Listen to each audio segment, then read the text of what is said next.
Imagine surviving on barely enough food in a cramped one-room apartment, then becoming worth over $500 million with 5 Ballon d'Or awards. This isn't fiction, it's Cristiano Ronaldo's life story, a journey that statistically should have been impossible. From poverty to global icon, Ronaldo's transformation stands as the greatest rags to riches story in sports history. His path from financial desperation to becoming the most followed person on social media defied all odds. Throughout this video, we'll reveal the exact methods he used to overcome obstacles that would have crushed most people's dreams entirely. The hidden struggles behind his rise might surprise even his biggest fans. Make sure to like, subscribe, and hit the bell icon to never miss an incredible story like this one.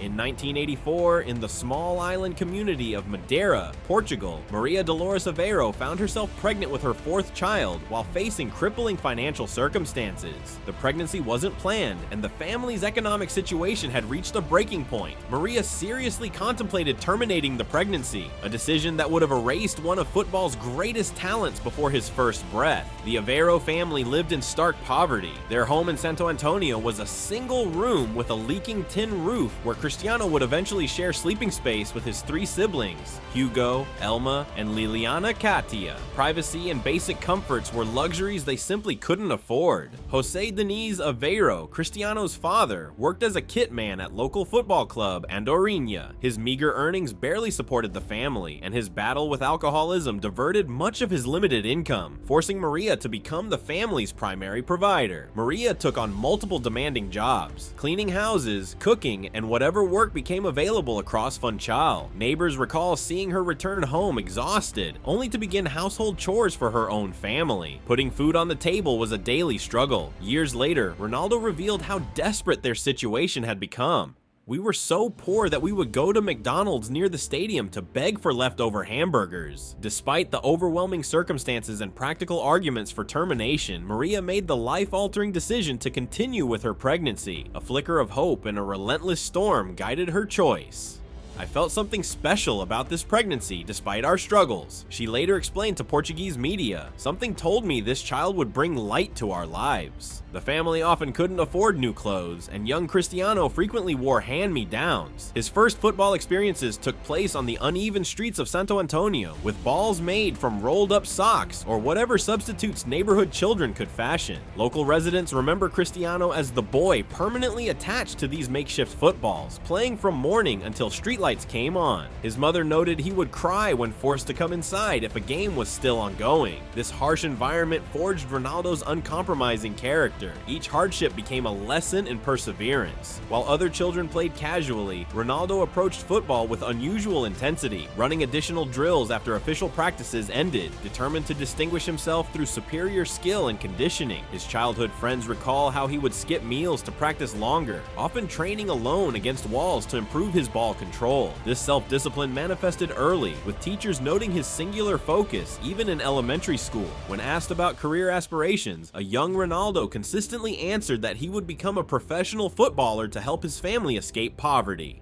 While other 8-year-olds struggled to master basic passes, Ronaldo displayed technical abilities that made adults suspicious. During youth matches, opposing coaches frequently interrupted play to verify his age documentation, convinced this small boy performing step-overs and pinpoint shots must be years older than claimed. His skill defied normal developmental patterns for children his age. This exceptional ability stemmed from relentless practice. Like a musician perfecting scales, Ronaldo's regiment had already exceeded what most professionals maintained. Any free moment transformed into training opportunity. When teammates finished their sessions and headed home, young Cristiano remained at Andorinha's dusty training grounds, repeating movements hundreds of times against concrete walls until technique became instinct. His reputation spread across Madeira, and at age 10, Nacional, one of the island's premier clubs, broke their strict recruitment policies to sign him, an unprecedented exception for a player so young. Within weeks, coaches recognized that age-appropriate competition competition limited his growth. They promoted him to train with boys 13 years old. Despite significant physical disadvantages in height, weight, and strength, Ronaldo dominated sessions through superior technical execution and game intelligence. Beyond his ball skills, coaches observed leadership qualities that transcended his years. His confidence in directing play earned him the captain's armband. A 10-year-old now guiding teenagers through matches, commanding respect through performance rather than age. Ronaldo's development accelerated beyond normal curves. He exhibited remarkable self-teaching abilities, observing techniques once before replicating them through obsessive repetition until mastery. This capacity for skill acquisition created visible weekly improvements that foreshadowed his later professional approach to constant refinement.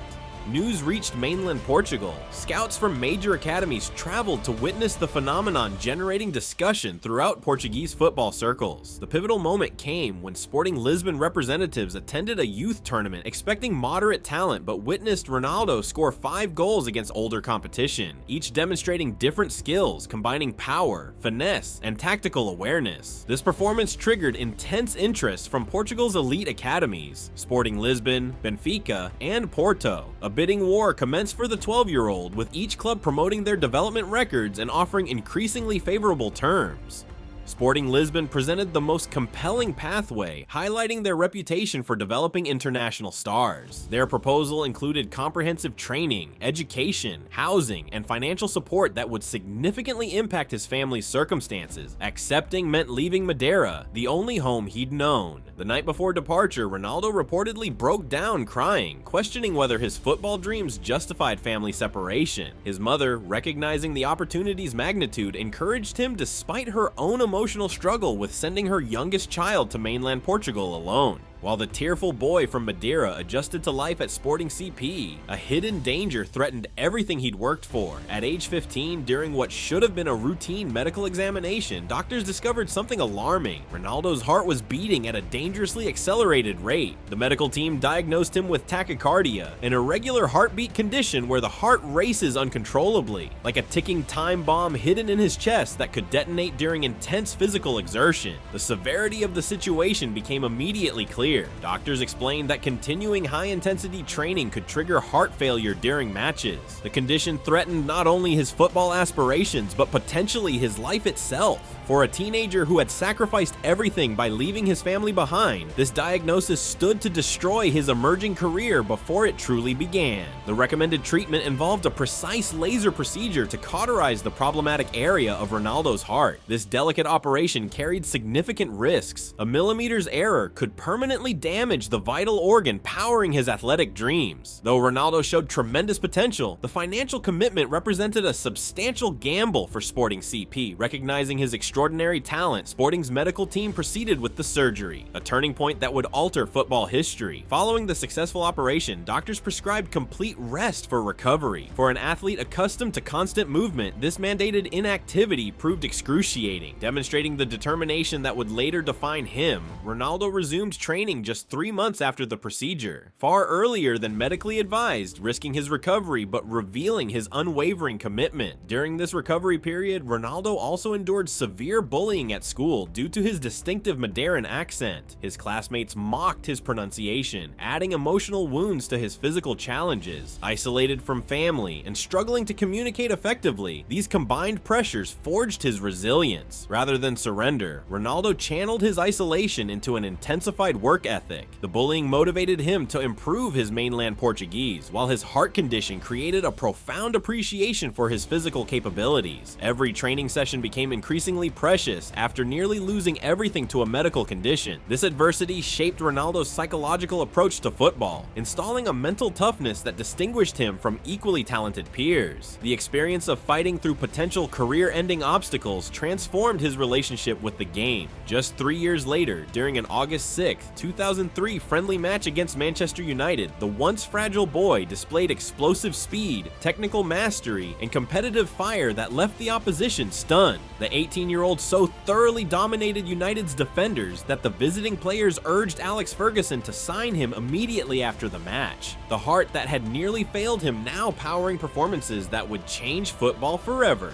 Today, Cristiano Ronaldo's real estate holdings alone demonstrate his extraordinary journey. His property portfolio exceeds $100 million across Europe, North America, and Asia, including mansions in Madrid, Turin, Lisbon, and his native Madeira. His $7 million mansion in Madeira, a symbol of his remarkable ascent, sits less than 20 miles from the one-room apartment where he spent his childhood. This stark contrast physically embodies his transformation from poverty to global icon. Each property represents strategic investment in his global brand. This empire of homes, built from his determination to escape hardship, stands as testament to his mother's fateful decision that forever changed football history.